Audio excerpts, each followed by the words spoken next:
6월 17일 새벽 예배를 하나님 앞에 올려드리겠습니다. 하나님의 말씀 로마서 10장 14절에서 21절까지의 말씀입니다. 그런즉 그들이 믿지 아니하는 일을 어찌 부르리요? 듣지도 못한 일을 어찌 믿으리요? 전파하는 자가 없이 어찌 들으리요? 보내심을 받지 아니하였으면 어찌 전파하리요? 기록된 바 아름답도다 좋은 소식을 전하는 자들의 발이여 함과 같으니라. 그러나 그들이 다 복음을 순종하지 아니하였도다. 이사야가 이르되 주여 우리가 전한 것을 누가 믿었나이까 하였으니 그러므로 믿음은 들음에서 나며 들음은 그리스도의 말씀으로 말미암았느니라. 그러나 내가 말하노니 그들이 듣지 아니하였느냐? 그렇지 아니하니 그 소리가 온 땅에 퍼졌고 그 말씀이 땅끝까지 이르렀도다 하였느니라. 그러나 내가 말하노니 이스라엘이 알지 못하였느냐?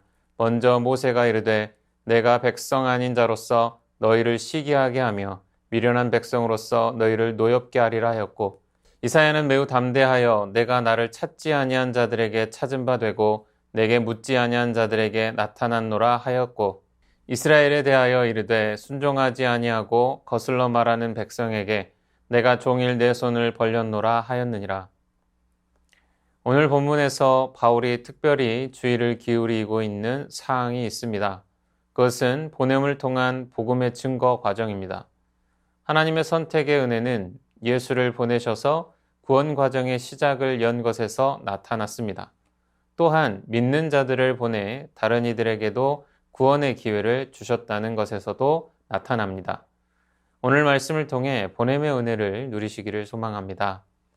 본문의 13절과 14절 상반절 말씀을 쉬운 성경으로 보면 그러면 그들이 믿지 않는 분을 어떻게 부를 수 있겠습니까? 또 그들이 들은 적이 없는 분을 어떻게 믿을 수 있겠습니까? 그들에게 선포해 주는 사람이 없는데 어떻게 그들이 들을 수 있겠습니까? 그들이 보냄을 받지 않았다면 어떻게 선포할 수 있겠습니까? 여기에는 한 사람이 구원을 받는 과정이 역순으로 진술되어 있습니다. 먼저 보내심을 받고 다음 전파하며 이어서 전파된 것을 듣고 들은 것을 믿으며 믿는 대상을 부름이라는 단계를 거칩니다. 이러한 과정을 거쳐 주의 이름을 부르는 자는 구원을 받게 됩니다. 여기에서 우리가 알아야 할 중요한 사실은 보냄을 받아 선포할 자가 필요하다는 것입니다. 구원의 은혜를 얻은 우리가 복음의 전파자들이 되어야 합니다. 믿음은 우연히 혹은 저절로 생겨나는 것이 아닙니다. 17절 말씀에 그러므로 믿음은 들음에서 나며 들음은 그리스도의 말씀으로 말미암았느니라. 믿음은 반드시 들어야 생깁니다. 복음의 선포를 통해서 구원의 시나리오는 시작됩니다. 전파자의 입술에서 누군가의 구원의 시나리오가 시작되는 것입니다. 불신자들에게 복음을 전하여 듣게 하십시오. 누군가의 구원의 시작에 여러분들이 사용되시기를 축원합니다. 복음이 유대인에게도 증거되었습니다. 그럼에도 많은 유대인들이 복음을 거절하였습니다. 유대인들은 과거 역사가 주는 교훈을 전혀 배우지 못하고 있습니다. 심지어 하나님이 메시아를 통해 구원 약속을 성취하고 좋은 소식을 들을 수 있는 기회를 주었음에도 그들은 배반의 역사를 반복하고 있습니다. 믿음은 들음에서 나고 들음은 메시아의 말씀으로 말미암지만 안타깝게도 그들은 시작도 하지 못합니다. 메시아의 말씀을 들으려 하지 않습니다. 순종하지 않았습니다. 그런 그들에게 바울은 하나님 말씀을 대언한 두 가지 구약 내용을 통해 말씀합니다. 첫 번째는 모세의 말입니다. 하나님이 백성 아닌 자들을 통해 이스라엘의 질투심을 불러일으킬 것이고 어리석은 백성으로 너희를 화나게 할 것이라는 신명기 32장 21절 내용입니다. 하나님을 알면서도 다른 것을 섬김으로 그분의 질투를 촉발한 이스라엘에 대한 하나님의 응답입니다. 하나님은 질투하심으로 이스라엘 백성들이 하나님을 뜨겁게 사랑하지 않으면 안 되는 그런 관계로 되돌아오게 하신다는 말씀입니다.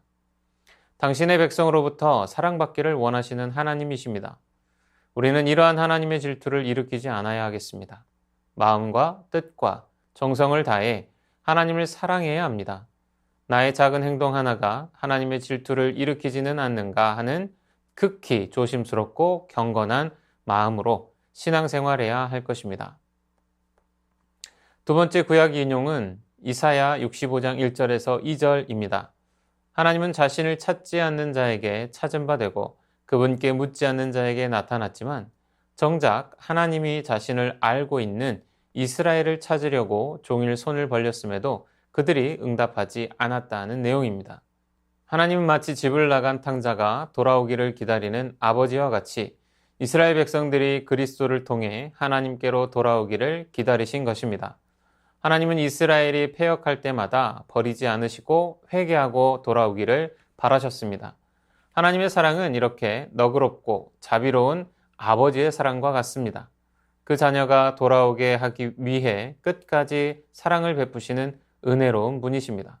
우리는 항상 그 사랑에 반응하고 돌이켜야 할 것입니다. 그리스도를 믿는 믿음을 통해 깨닫고 돌이켜야 할 것입니다. 주신 말씀 기억하며 함께 기도하겠습니다. 우리로 복음을 전하여 누군가의 구원의 시작에 사용되는 은혜를 누리게 하옵소서. 하나님을 마음과 뜻과 정성을 다해 사랑하고 하나님의 질투를 일으키지 않도록 경건한 신앙생활 하게 하옵소서. 항상 하나님의 사랑에 반응하고 믿음으로 깨닫고 하나님께로 돌이키게 하옵소서.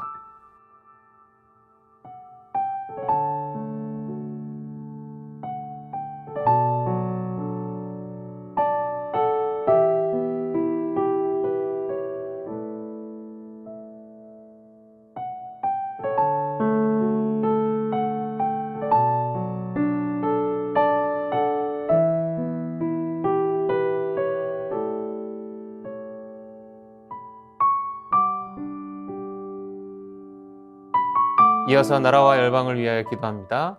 오염수 방류로 인해 나라가 불안에 떨고 있습니다. 정부가 국가와 국민, 환경을 위한 길이 무엇인지 지혜롭게 판단하고 행하게 하옵소서. 가족들 간의 진실한 대화로 마음을 나누게 하시고 가정에서 언어적, 신체적 폭력이 사라지게 하옵소서. 북한의 어린이 5명 중 1명이 영양실조 상태로 북한의 식량 사정이 개선되게 하시고 아이들에게 일용할 양식이 공급되게 하옵소서.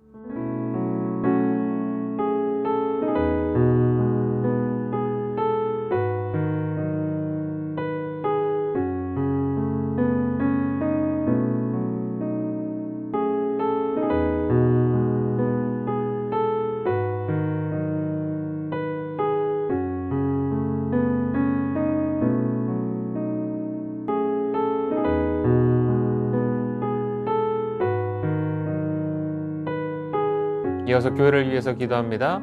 담임 목사님 영육간의 강건함을 주시고 말씀의 능력과 은혜를 더하여 주옵소서. 새순교회가 선교적인 공동체로 성장하게 하시고 하나님의 나라를 세계 열방 가운데 전하는 공동체 되게 하옵소서. 말씀과 기도로 무장하여 신천지와 같은 사이비 이단에 물들지 않는 순결한 새순교회 되게 하옵소서.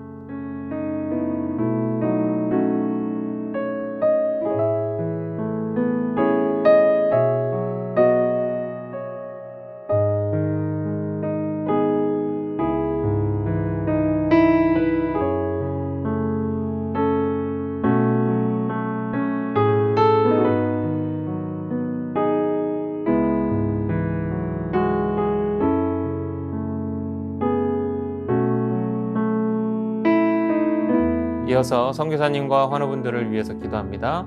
K국 연미족 정부흥 선교사님을 위해 6월 22일부터 8월 21일까지 한국 방문 일정들이 하늘의 은혜 가운데 순조롭게 진행되고 무사히 카자흐스탄으로 복귀할 수 있도록, 학원에서 러시아어를 함께 배우고 있는 중국 카자흐족이 예수님을 알고 영접하고 가르치는 선생님들도 예수님을 믿도록, 매 순간 삶이 예배가 되도록 카자흐스탄에 하나님 나라가 임하여 구소련 나라들의 복의 통로가 되도록, 환우분들을 위해서 주한숙 권사님, 김진욱 집사님 어머님, 최경아 집사님 아버님, 고부덕 권사님, 차영미 권사님, 이희범 집사님, 강동엽 어린이, 권호순 권사님, 이민남 권사님, 신혜남 권사님, 주명호 성도님, 추승민 형제님, 이춘실 집사님, 김인혜 집사님, 최혁기 성도님, 이길태 집사님, 김찬준 집사님, 김영자 권사님, 정순금 권사님, 김복남 권사님, 김광순 권사님, 박문천 집사님, 노성빈 형제님, 최혜랑 집사님 아버님, 환우분들을 위해서 기도합니다.